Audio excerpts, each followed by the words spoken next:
Hello, let's discuss electronic configuration and molecular behavior that comes under MOT. MOT is molecular orbital theory. What is electronic configuration? Electronic configuration is the distribution of electrons among various molecular orbital is electronic configuration. Electronic configuration if molecule से हमें इतनी information मिलती है कि what is the stability of molecule, what is their bond order and their magnetic character. Now let's discuss first is stability of molecule, right? So for stability, if Nb is the number of electron occupying by bonding orbitals and Na is the number of electrons occupying by anti-bonding orbital. तो इसके लिए कुछ condition है कि the molecule is stable. Molecule कब stable होगा? Stable कब होगा? When bond number of bonding electron is greater than number of anti bonding. Molecule unstable कब होगा? The number of bonding electron is less than number of anti-bonding. So the more bonding orbitals are occupied, अगर number of bonding, अगर first condition लिया हमने कि जिसमें Nb ज़्यादा है, number of bonding electron is greater than Na, तो उसमें क्या होगा? bonding orbitals जो होगी वो occupy करेगा, वो ऑक्यूपाइड रहेगी और जो बॉन्डिंग इन्फ्लुएंस होगी वो स्ट्रॉन्गर होगी और स्टेबल मॉलिक्यूल रिजल्ट आएगा. मॉलिक्यूल क्या बनेगा? स्टेबल. जब अनस्टेबल कब होगा मॉलिक्यूल? जब Na is more than Nb, right? तब क्या होगा? जो एंटी बॉन्डिंग का इन्फ्लुएंस ज्यादा रहेगा वो स्ट्रॉन्गली इन्फ्लुएंस करेंगे, उससे मॉलिक्यूल अनस्टेबल रहेगा. This is the in short condition. Next is the bond order. Bond order, right? So bond order is bond order. Bond order को अगर हम डिफाइन करते हैं तो ऐसे करते हैं कि 1/2 of the difference between the number of electron present in the bonding and the anti bonding. कैसे लिख सकते हैं इसको? बॉन्ड ऑर्डर क्या है? Number of electron minus by number of anti bonding electron.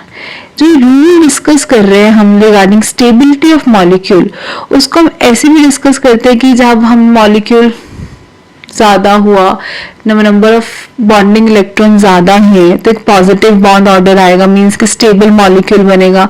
जब Nb ज्यादा होगा Na से तब मॉलिक्यूल स्टेबल बनेगा.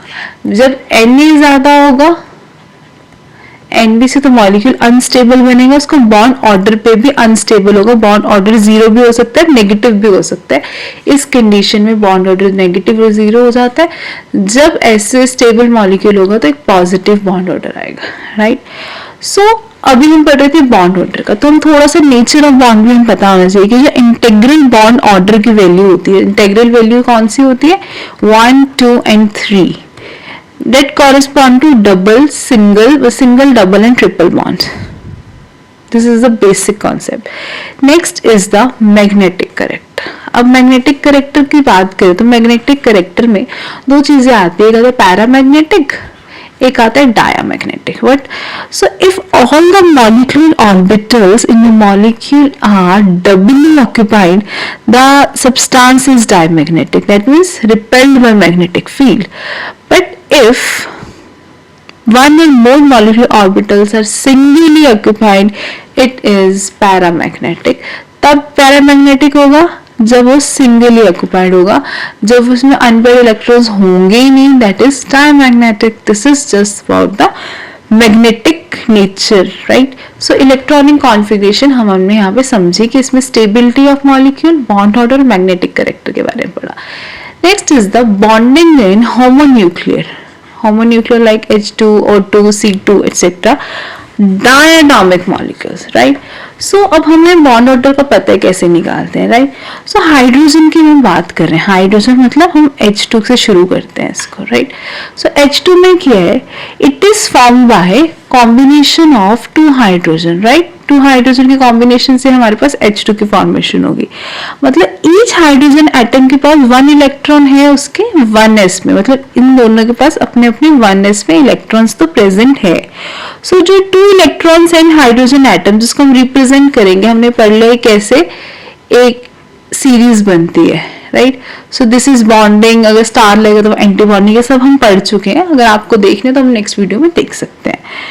वो and molecular orbital, so electronic configuration जो होगी हाइड्रोजन मॉलिक्यूल की वो इस तरह से होगी, तो हम बोलेंगे वो ऐसे होगी H2 1s2, right.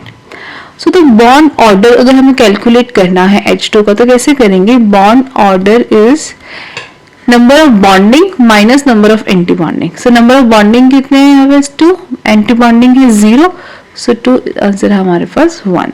So this means that the two hydrogen atom are bonded together by only single covalent bond, और जो बॉन्ड डिसोसिएशन एनर्जी होगी मॉलिक्यूल की that is 438 kilo joules per mole.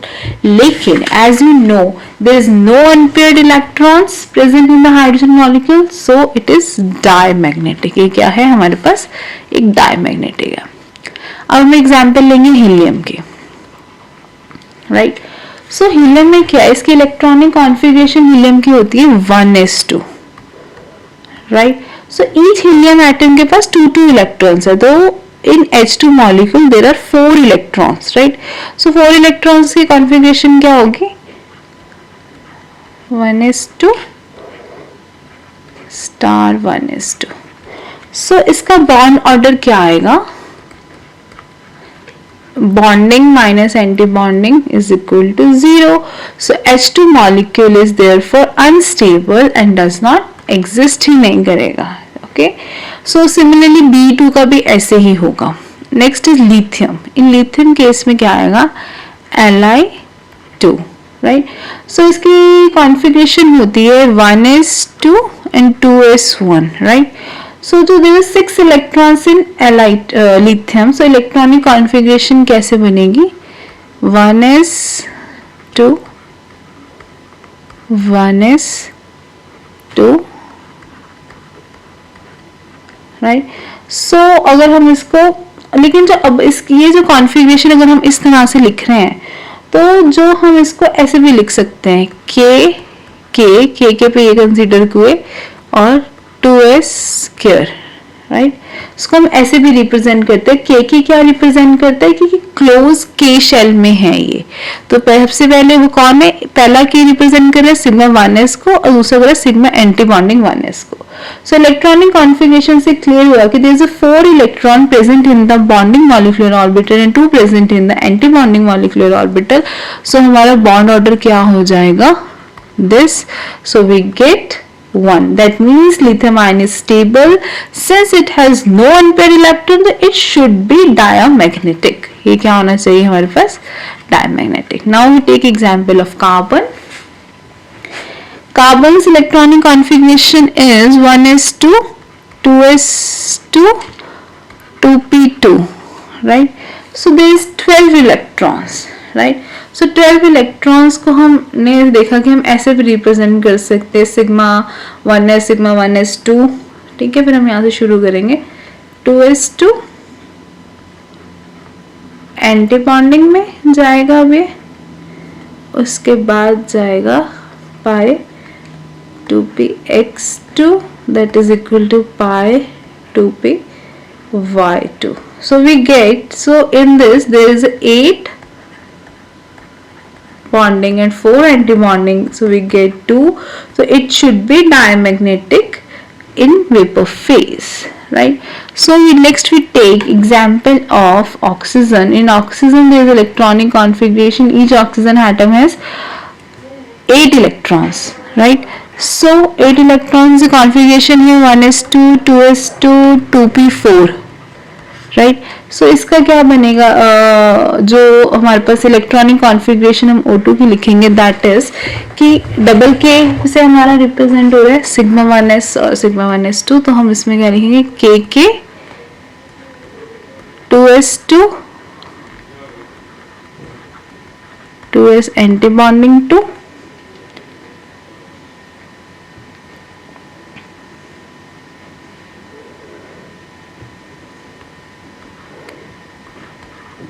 2pz2 और पाई 2px x2 that is equal to pi 2p y2 और next आएगा pi star 2p 1x और pi star 2p y1।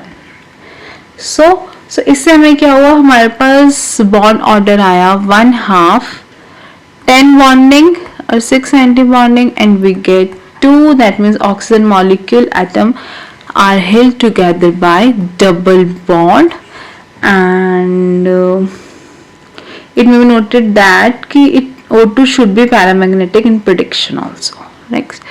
Next and last topic is hydrogen bonding.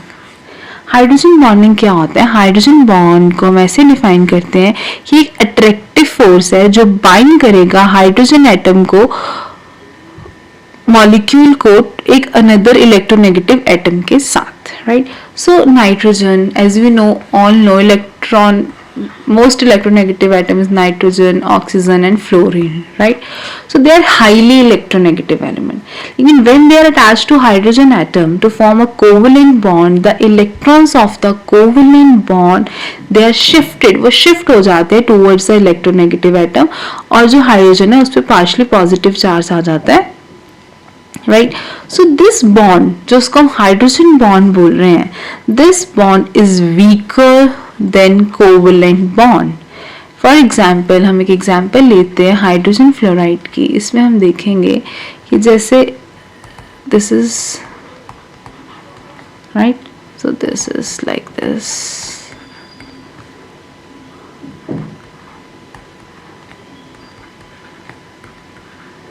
this is like that. So hydrogen bond is represented by dotted line, right? So इस example को ध्यान से देखेंगे, जो hydrogen bond exist कर रहा है, हाइड्रोजन एटम है एक साइड पे वन मॉलिक्यूल के, एक साइड पे फ्लोरीन एटम है।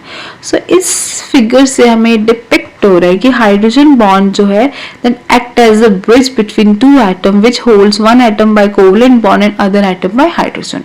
उसके एक साइड पे तो कोवलेंट बॉन्ड है, एक साइड पे हाइड्रोजन। बस हाइड्रोजन बॉन्ड को हम इसी से ही रिप्रेजेंट करते हैं, राइट? सो हम बात कर रहे हैं कि क्या कॉज क्या है, क्यों हाइड्रोजन बॉन्ड के फॉर्मेशन हुए। तो हम एग्जांपल लेते हैं कि व्हेन हाइड्रोजन बॉन्ड को अगर हम एक स्ट्रॉन्गर इलेक्ट्रोनेगेटिव एटम के साथ, जैसे अभी हम इसको ले लें, इसको हम एक्स कंसीडर कर रहे हैं, एक स्ट्रॉन्गर इलेक्ट्रोनेगेटिव एटम पेयर हुआ है, शेयर हुआ है, मतलब बिटवीन टू एटम, मतलब one is hydrogen other is x, any atom. So hydrogen atom that are highly electropositive. क्यों electropositive है? With respect to other atom because of electrons are displaced towards the more electronegative atom. और उसमें क्या है कि हमें एक charge मिल जाता है, minus and positive on hydrogen. Next we tell about there's two types of hydrogen bonding. One is intermolecular and next is intramolecular. Now we discuss their difference. Next is intra, right? So in interhydrogen molecule, this bond is formed between two different molecules of same or different compound. We can take example of hydrogen fluoride molecule, alcohol, water, Na. Intramolecular hydrogen bond क्या होता है? It is formed when hydrogen atom is in between two highly electronegative atom present in the same molecule. उसमें different molecule होता है, इसमें same molecule होता है। For example, अभी हम अगर ये example discuss करें तो वो ये example है, that is orthonitrophenol. This is hydrogen bonds. So this is within the same molecule. This is the intermolecular. यहाँ hydrogen bonding हो रही है. So this is intermolecular hydrogen bonding. That's it. Thank you.